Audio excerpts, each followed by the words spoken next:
Hey now, happy vibes, my friends. Welcome back to my podcast where I believe in spreading killer vibes that light you up and give you that kick in the ass to craft the life you wish to live.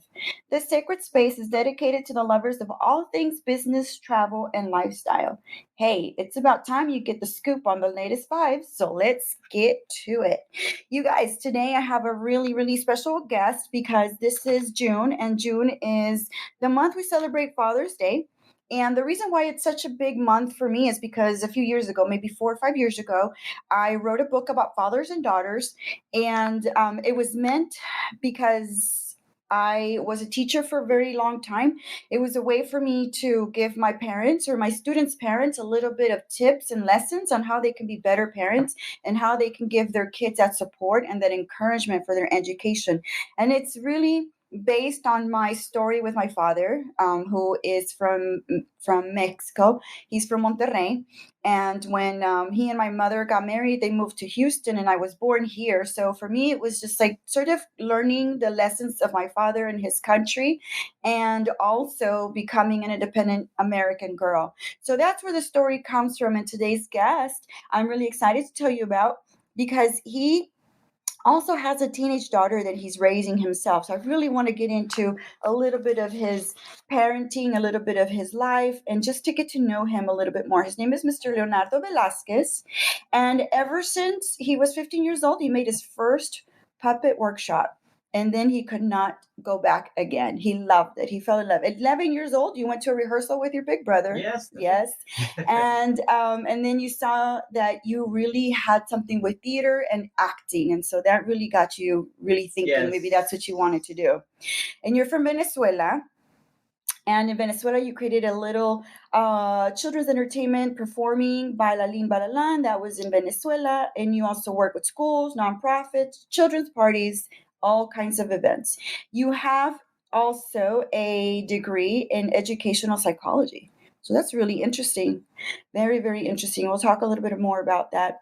And your Leo puppet show and entertainment is family oriented, so it's for everybody. Yes. And it's meant to also help, educate parents, entertain the family, and just basically give everybody some really good, valuable lessons along the way. No? Very cool. Thank you for being on the show today, Mr. Leo. It's a pleasure for me. Thank you for the invitation. Thank you so much for being here today because, for me, it's just so important that we not only give people information, but we inspire people. And I think you're definitely an inspiration. And just talking to you the last 10, 15 minutes, I feel inspired to share you with everybody because your story is very amazing and you come from Venezuela. So tell me a little bit about your life and your transition from living in Venezuela to living in Houston now. Okay, I'm from Venezuela. I came to Houston 5 years ago. When I remember when I decided to move to Venezuela because it's so sad. Venezuela is a really mess right now. Mm-hmm. Political. Oh my God, but that happened. I talked with my daughter about this. Say, Camila, we need to move to our country because we need to more safe. I want a better future for you and for me or whatever. And I went to Europe because I have family in Europe, and I went to Mexico because I have family in Mexico too. But I have one opportunity here in Houston, United States, and say, Camila, okay, do you want to come with me? She said yes. I remember 5 years ago I came in March and alone. They say, Camila, do you have to wait? When you're finished your school in July, you come with me. This is a sad or good story because I cry every night. Oh my goodness, because you missed her. Yes, I miss her. She was 13 years old, and I say, maybe I can do that. Maybe the next month I come back to Venezuela. Every night before work, I work, with any immigrants, make like a full service, pizza delivery, waiter, whatever. Mm-hmm. And every night when I come to middle of the night, I wake up and I say, I start to cry. I can do it. Yeah, you missed her too But much. yes, I miss my daughter. You say, I want to miss my daughter live because she's 13 years old. And I say, but I try every day. I start to cry when I get the ticket for my daughter. Okay. When I get the ticket, I say, okay, I got it. Yeah. She come in July. I remember when I saw her at the airport, I feel like a freeze. and start to cry. And my mom come with her and say, "Hey, she's here. Go hug her." I feel like wow. Why is it so important to bring her from Venezuela? What's the situation right now? What can you tell my listeners about why you were so desperate to get her here? Right now, it's like a Latin American problem: education, health. But in Venezuela right now, it's a really rich country. But Chavez and Maduro, they have destroyed the country. Right now, the corruption. And it's still going. And I know there was an uprising of Venezuelans that didn't want it. And what happened? Yes, it never stop. They don't stop. Because we have 2 or 3 different countries. Poor people. They No, I mean we see a lot of the things about hunger and how they're going to other countries and they're hungry. Yes, but we have a rich people. They have living like a. So there's no middle class in Venezuela. It's only I poor. was middle class. You were middle class. I think the middle class is disappearing in my country. Okay. Do you know we have a poor person or a rich person, and it's too hard to live in a country like this right now. I try to help my family in Venezuela, and I say, how much is for if you go to the supermarket, say $19 right now. Every if you wanna get something, it's $1. Yeah, it's amazing. I said, wow. Do you know what all change here? It's maybe 15 or $45. In Venezuela, it's a double. And it's really good perspective, for my listeners to understand that, unless you travel to countries in Latin America, you really don't understand a little bit of unless somebody tells you what they've faced and why they come to this country. And a lot of the people that immigrate to America, because the situations in their countries are so dire. I mean, some people don't have jobs anymore. I know another Venezolano that works in my house. He had his farm taken from him. He used to have a farm, maybe 20 years ago, and they took it from him. And so he didn't have anything else anymore. He was a businessman. He was very wealthy in Venezuela. And here he puts tiles on floors, so it's very different for him. Situations. Yes, it's so different. Latin America, when I live in Brazil for 1 year. Okay. I get a theater workshop, and it's a beautiful country. But when during the night, I walking on the street. You're walking on the street, and you see the people. They are sleeping on the street, and I say, "What happened?" Do you know the corruption is like a big trouble in Latin America? But if you get a ticket with the police, you can pay it. You can pay it. Yeah.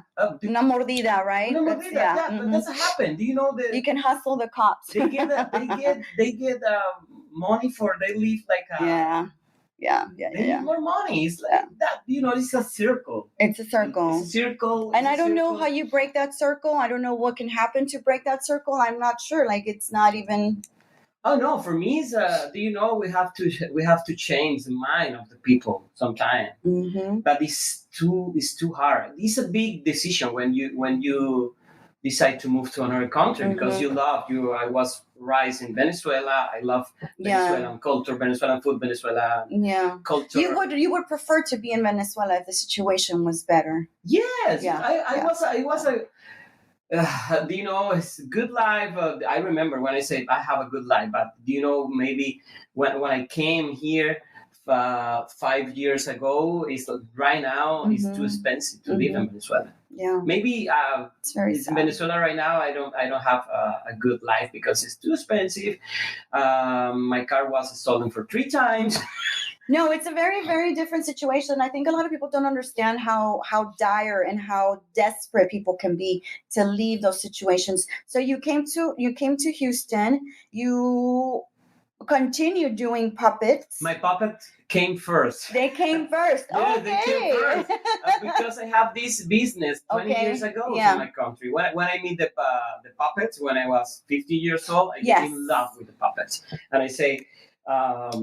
When I was 20 years old, I started with a puppet show for family and friends. Okay. I remember someday somebody asked me, "Hey, how much is for the puppet show?" I said, "I don't know," because for me, this was a hobby. It was, But I started with the theater when I was 11 years old. I get the theater workshop. When I made my first puppet workshop, I say, "Wow, I love puppet. This is like a magic."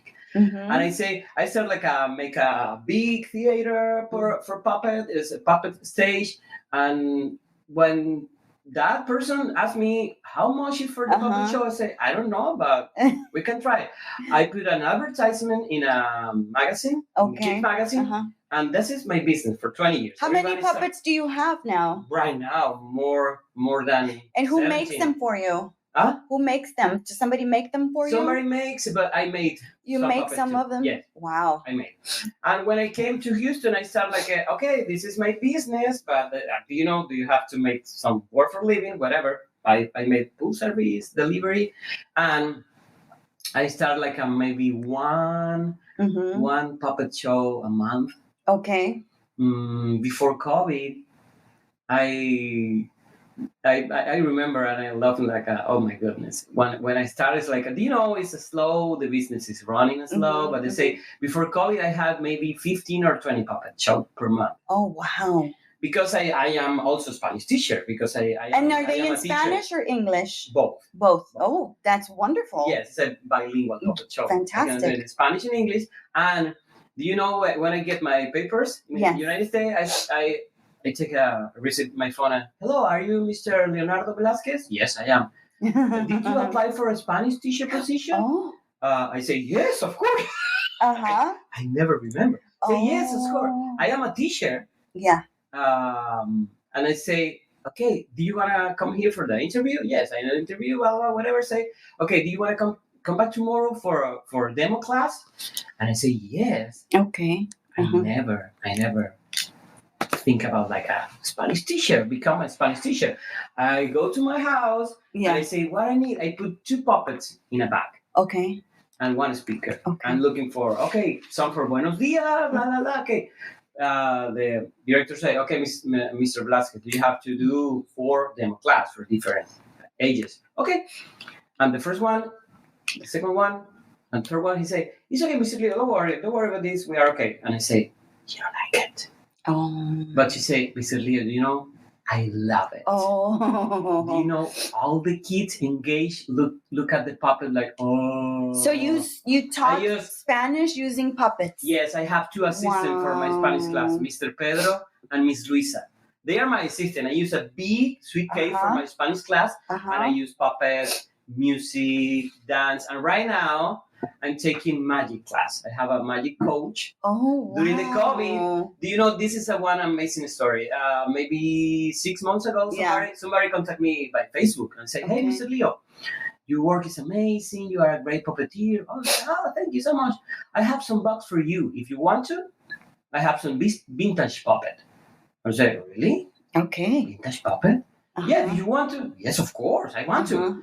And you have to take a conversation maybe for 4 months. Okay, Mr. Leo, I have the box. Maybe this weekend we can try. Okay, we never tried, whatever. And I say, okay. He wrote me and I say, I have a puppet show in Katy. It's an outdoor puppet show if you want to go. And he said, yes. He saw my show and said, Mr. Leo, you are amazing. Okay, I have the box for you in my car. Do you want to? Yes, of course. When I open the box, I start crying. Do you know vintage marionette from Carranza Puppets? Okay. Carranza Puppet is a puppet company in Houston. They made puppet show maybe 14 years ago. In Houston? Carranza. Right now, they are not working. They are retired. And I say, that's interesting. I've never heard of it. Oh my goodness, this is a big gift for me. All marionette, classic marionette. And when I opened the last box, I said, this is a magic trick. Well, I know how to do it. And I called to my friend. He's a really good magician in Venezuela. And he said, hey, Leo, can I be your magic coach? Right now, I take magic and introduce magic to my performance. Wow, that's lovely. Yes, and I do magic for my Spanish class. I was just going to say, you do magic and puppets for your Spanish class. Yes. I bet your kids are learning Spanish really fast. Oh, yes, today. Because when you make it fun for them, they will learn it quicker and easier, and like they love it. If you make it boring, they don't. No, I say all the time. When the kids play, they learn. Yeah. That's it. That's it. One kid. That is so true. They just want to play all the time. If you want to play for a day, our game environment is like a playing. They feel like happy because we say, okay, it's time to Do you want? Are you ready to dance? Yeah. I use dance, music, Beautiful. puppet, light, I whatever. love that. So if they want to hire you for puppet, we're going to give them the link where they can find you so that they can come and hire you. But one thing that I do want to go back to and talk to you about is you brought your daughter from Venezuela and she's 19 years old now. 19 years old. She came when she was 13 years old. Okay.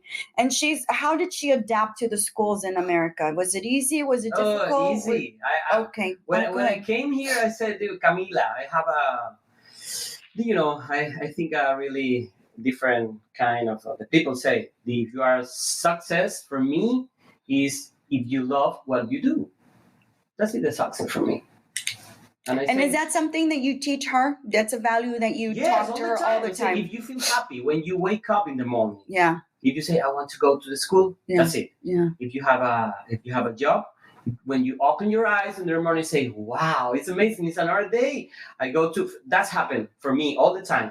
You know, my brain is like asleep when I go to the school and he's like, "Mr. Leo, Mr. Leo, Mr. Leo." Wow, it's amazing for me because they want to Spanish class. Maybe they don't want Spanish, Mr. Leo, because I am the Spanish teacher. But every parents call me, in the parking. Yeah. Oh, are you Mr. Leo? Yeah. Yes, I am, because my daughter, my kids is talking about your class all the time. They love it. To my daughter. That's good. When she came, I say, okay, Camila, right now is different. Mm-hmm. Do you have to take good grades? Mm-hmm. Because the university is really expensive. Everybody know that. Mm-hmm. And do you have to get scholarship? Mm-hmm. And remember the first day, before the first day, I say she started in elementary. And I say, okay, Camila, do you get to take the bus? In Venezuela, I pick up her and I drop her all the days on the school. So it was different. Yes, I say when I saw her face, she's like afraid, and I feel like, oh my goodness. Mm-hmm. But Camila, calm down. But you can pick up me at the school. Yes, I can do that. 2 weeks. She said that it's okay. Don't worry. I have 3 friends. We go to the. So she figured out a way to make it on her own. Yes, she figured out and said I have friend. I go to. Do you know, because it's I am a single dad. When I was working like a pool service and wake up at 4 in the morning, and she have to wake up alone and take the school bus. So let me talk a little bit about that, because I think one thing that a lot of immigrant fathers don't realize that they're teaching their girls and they're teaching their daughters, especially because that's what my book is about, is the work ethic and the waking up early and the going into work every day. And sometimes you like what you do and sometimes you don't, and sometimes you have to do the job just because you have to make some money, to survive. Or and I think that's one lesson that I always tell the fathers is like, don't be ashamed to tell your girls or your kids how hard your life was at the beginning, or how hard it was for you, to get a job, or how hard it was for you to wake up at 4:00 in the morning. It was the same thing for my father. He would wake up at 4:00 in the morning. He would have his breakfast and then leave. And I paid attention to that because for me, as I was growing up, I didn't know anything else but have like a really strong work ethic. And I think your daughter's learning that. And I think that's something that we forget to teach our kids. We want to make it easy for them. We want to make sure that the kids have everything and everything is easy, but it's okay. Sometimes they have to learn that they have to wake up early for jobs, that they have to be on time. They have to be punctual. You were very punctual today, but a lot of people don't consider that. They think, well, I'll make it there when I get there. No, and those are values that are all your kids are paying attention to, and your daughter's paying attention to right now. And the better way to teach your kids is with your example. All the time. I say, Camila, I have to wake up 4 in the morning because I need money to survive. You say that. And I say, do you have to wake up and take the bus with your friend? And they feel happy. They have a good grades. Right now they have a 2 scholarship and they feel happy every day because she's in the UH.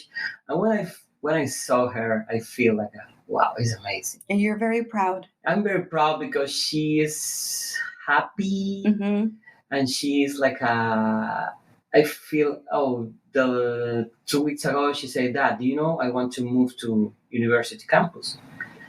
And I say, okay, if you want to. You know, Mhm. it's a really good experience for her. Mhm. Mhm. Do you have to share the room? Do you have to own? Do you have to room for yourself, your restroom? Well, do you have to share space with your Yeah. friends, with Mhm. your, you know?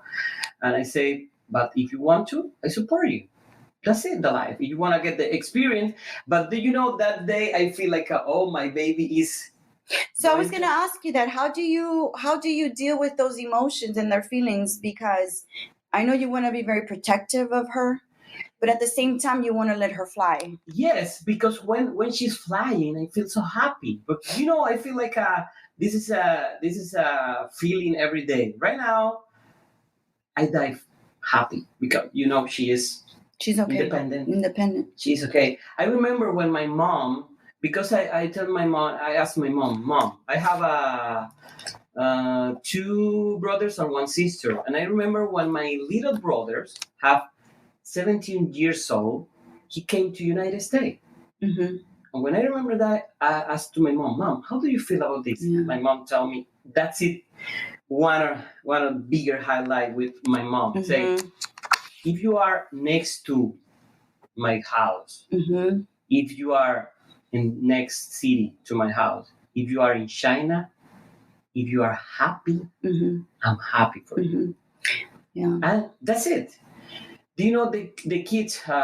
They are on like But a. why is that so difficult for so many people, Leo? Like, why is it so difficult for some people to accept that their kids are going to find their own happiness? And it's not what you think it needs to be or what you think it should be. So many fathers, for example, I met them throughout my life. They wanted the girls to do this, and this, and that's it. You're not doing anything else.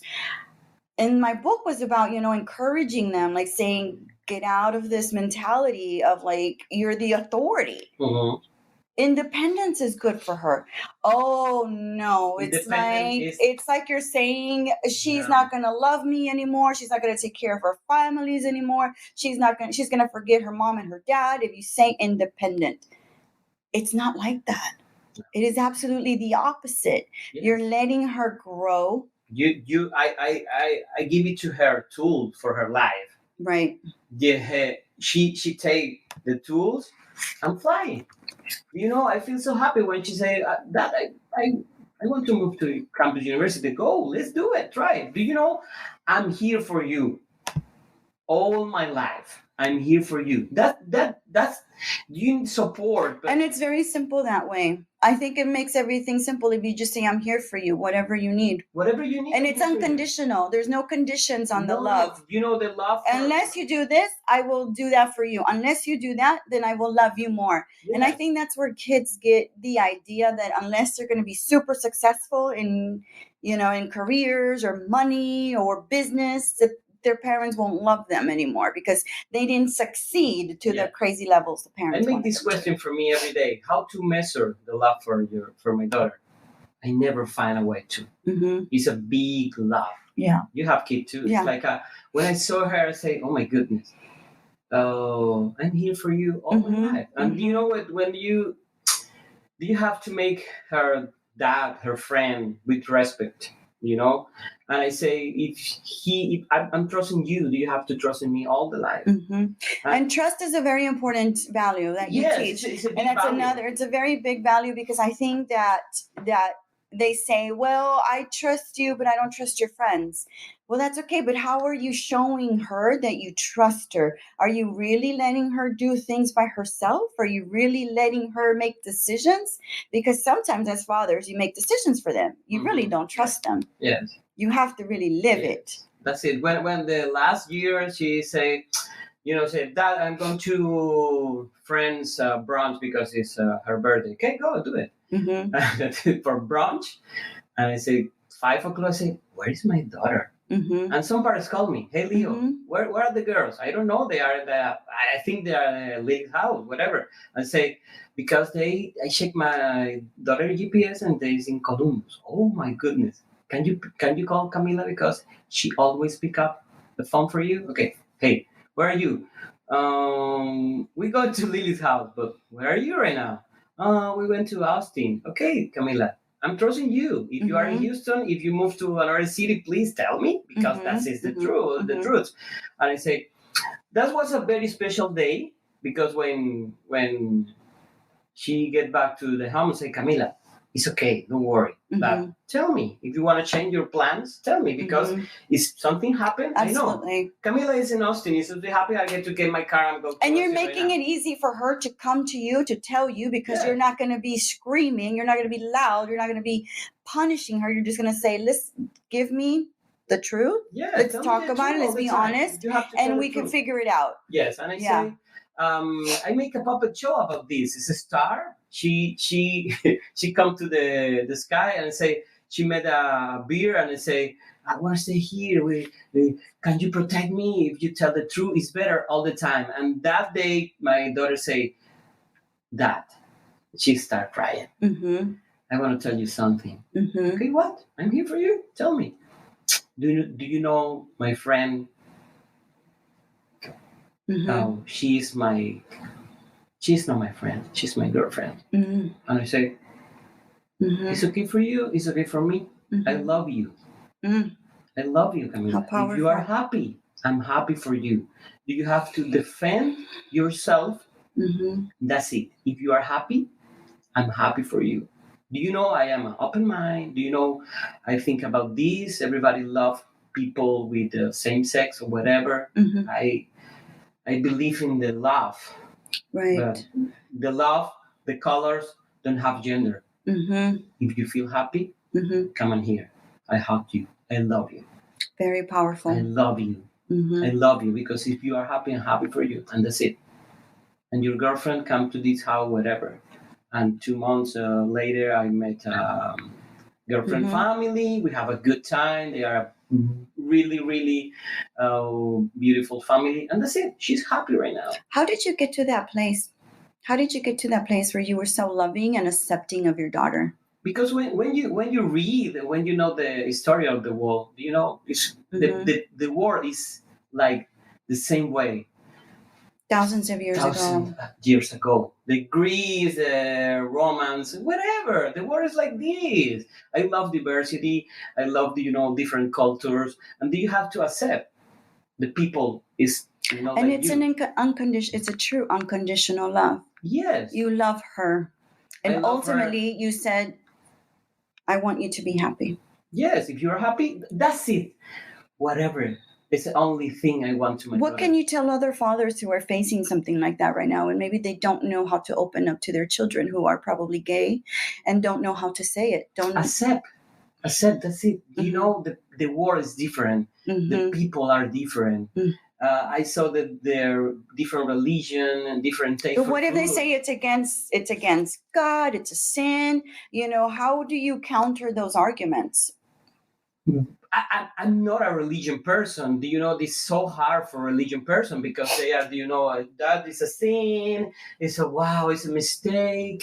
No, for you're me, going to hell. Yes, no, I don't believe in heaven and hell. Do I believe right now in this space. And right now you love her, and you need to love her, and she needs you to be loved. She needs you to love her. Yes, that's it. She need to be accepted for her. Yeah. And I remember say, can you tell to my mommy? And say, no, you have to tell to your mommy, because I think your mommy is think like me, because I was married with her for 10 years. I know her, and that's it. Her mommy is happy too, and when my family. So when I saw the first picture in my daughter's social media, I say, I feel so happy.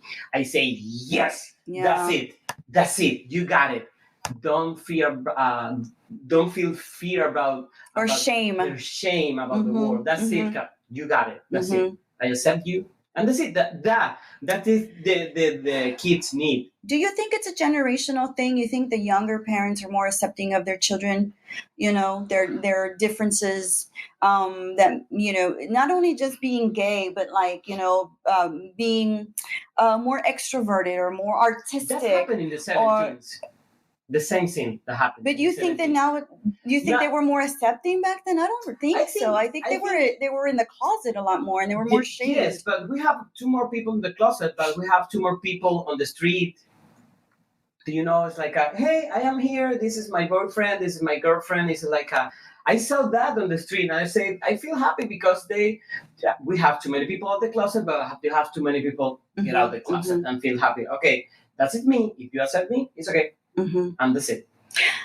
I love that. I love that because I think it's important that we share that with other parents and we share that with other fathers who are having a very hard time, especially Latino fathers have a very, very, very hard time accepting their children, accepting who they are, accepting that they're maybe a little bit different, that they're not like you. You know, it's the argument. Is it nature or is it nurture? Is it the environment or is it because you're born that way? I mean, there's always they have no explication about this. There's no reason. Yeah. I make two knowledge about this, and they don't have an explanation about this. That the people is like this, and that's it. It's like when you say, are you vegetarian? The people look like, what? But what happened? It's okay. Don't worry. If you like horse, if you like cat, if you like doggies, if you like cockroach, whatever you want.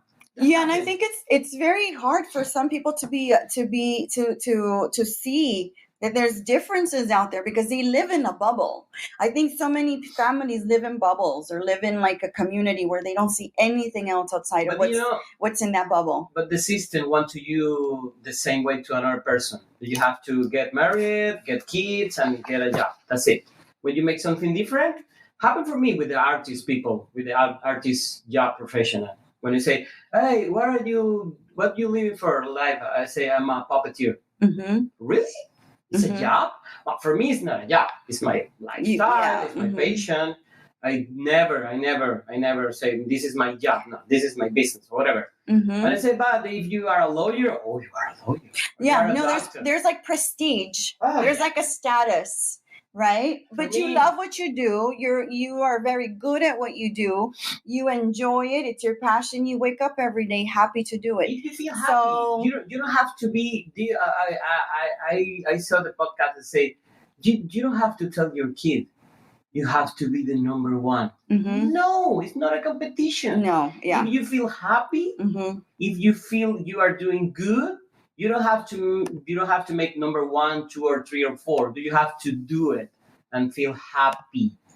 You know, when you wake up and say, "Oh my goodness." Why is happiness so elusive for people? Why is it hard? The system take to you one view of happiness. It's like get money, get a new car. No, it's not a happiness. If you go to another countries, you go to Filipinas. You saw the people in an island living with a fishing. That's it. They don't need a car. Because basically materialism isn't happiness. And that's what Americans really embrace. Yes. And I think once they realize that you don't need a lot of things to be happy, because it's really, I was in India, I was in Mexico, I've been all over the world. And I see people have this joy for life and really has nothing to do with money or things. Yes. How many things do you have in your garage? You use maybe the 20%. Exactly. There's a lot of waste, a lot of consuming. Yes, that's it. This is a really great conversation, Mr. Young. I really appreciate you coming in because I think it's important that we also share a different perspective on how fathers can be so embracing. Fathers can be very loving. I think, in my community, the way that fathers came across or the way my father tried at the beginning was to be an authority. Lo que yo digo se hace. Like, that's it. What I say is what you're going to do, and that's it.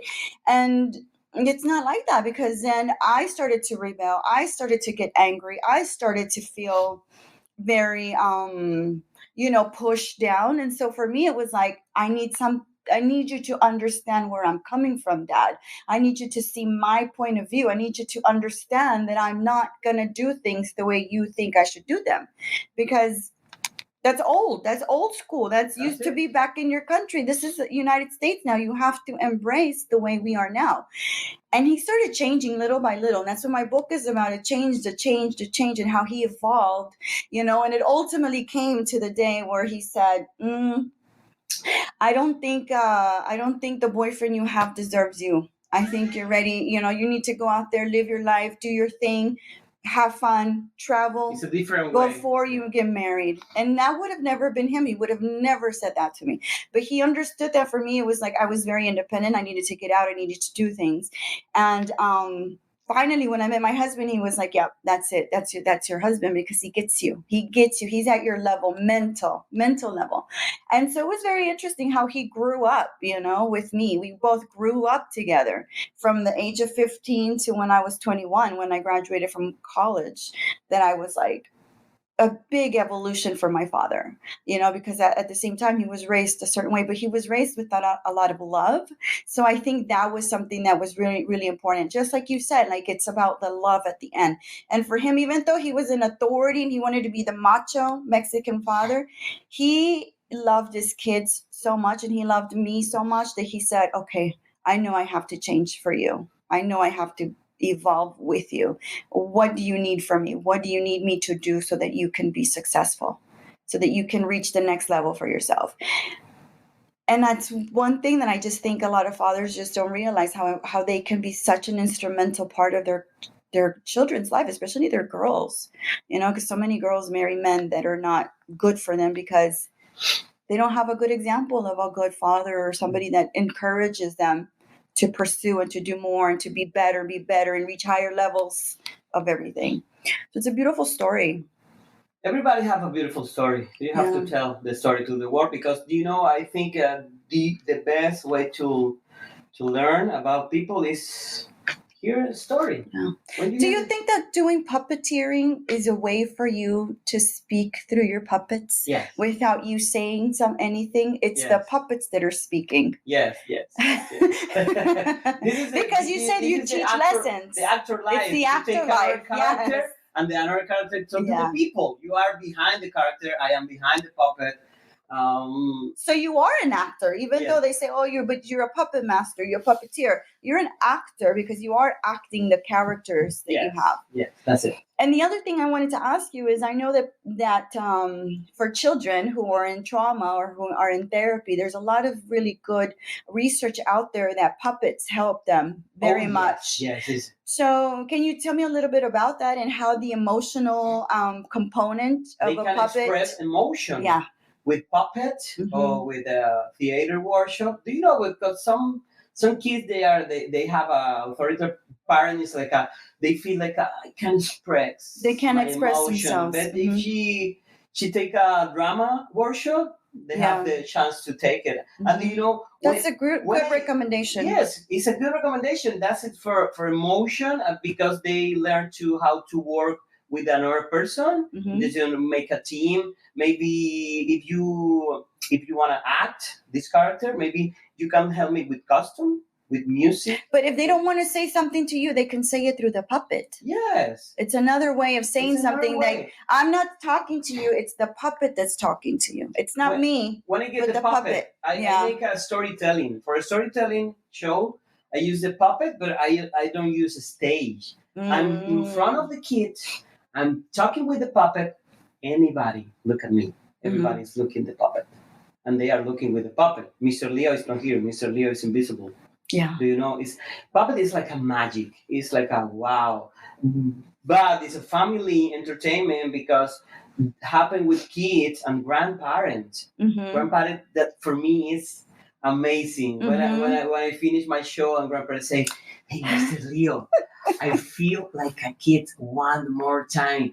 Do you know that feeling? That word for me is like a, oh my goodness. I love that. Amazing. It's the best feeling. That happened with maybe 2 weeks with the show for a Mexican family. The grandparents said, "Mr. Leo, can I talk to you?"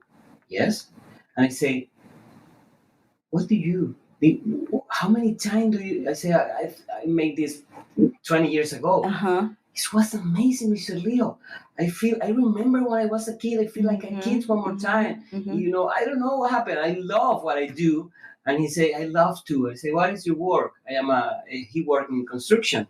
I say, when you feel like you go to play, I'm going to play with kids and family, because when I say, "Okay, are you ready to dance?" Hey, everybody stand up. It's a Yeah. family time. Yes. Parents and grandpa and whatever stand up and dance with me and my puppet. This is amazing. That's good. It's a good time to share with your Your kids, family. your family. Family time. And the grandpa say, Beautiful. "Do you know, Mr. Leo? I work in construction. When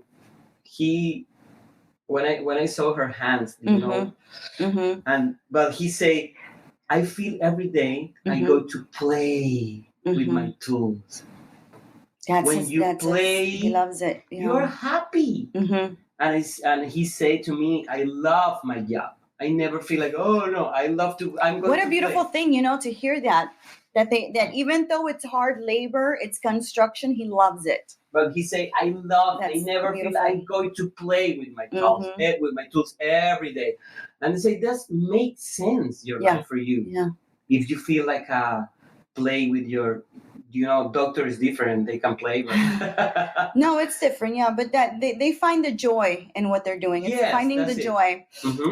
Before we leave, before we finish the podcast, can you tell me what is your favorite puppet? My favorite puppet? I mean, they could be out there. They could be yours. They could be, like on TV. I have a special puppet. It's Max. Max is the host for all the puppet show. Oh, okay. And when that happened this morning because I made a puppet show in a school. Okay. I am the Spanish teacher too, but hey, Mr. Leo, do you have to come for the summer camp for a puppet show? Yes. When I say here and I say hello, say, are you Mr. Leo? I say, no, I'm Max. I'm Mr. Leo's friend. And I take the puppet and I came out to the stage with the puppet. Say, hello, Max. Hello, Mr. Leo. I say, he's my friend. I'm Mr. Leo. And he is Max. And he said, oh, yes, you are right, Mr. Leo. Max is special for me because it's the host. I love it. And there's a sense of fantasy that children get too, and a sense of imagination, curiosity. Everybody needs that. It's a beautiful thing. Fantasy, because it's bringing a little bit of innocence into their life again, aside from whatever it's on TV. It's more real. It's there, and they can feel it. Too many people say, but the kid is a really good audience. Yes, they are really good. They are really honest. What happens when the kid don't feel well? Say, I don't like it. They don't like it. They tell you they don't care. And do you know what? I know this is my job. The parent paid me for a show, but when I finish my show and the kids come to me and say, hey, Mr. Leo, I like your show. That's it. I love it. I love your puppet show. That's the best review, the best feedback you can ever get it. That happens. I love the parent called me, hey, Mr. Leo, I never saw your show, but my daughter went to party and he said, what do you want for your birthday? They want Mr. Leo puppet show. This is the most recommendation ever for me. And kids are really good. They're like a very good referral. They're like referral. The kids should get like a referral fee. Yeah. So before we go, Mr. Leo, where can people find you? Where can they see? Do you have any YouTube videos? Maybe people can see you. Can you tell us where? Yes, I start with my YouTube channel in Spanish. It's Mr. Leo Puppet Show. All my social network is Mr. Leo Puppet Show YouTube channel. Mr. Leo Puppet Show Instagram and Facebook, Mr. Leo Puppet Show. Awesome. And so they can find you in all of those places. And if they want to book a show, maybe see you somewhere. Yes, Mr. Leo Puppet Show in Instagram. Okay. Fantastic. I have a webpage too. And we're going to add all of your links. We have all of your links already so everybody can see it. And everybody who listens to the podcast, if you go to the description, you will see that we're going to link everything Mr. Leo does. And that way you can have an idea. And I think the conversation today was just a beautiful conversation about love ultimately. And Father's Day is coming around.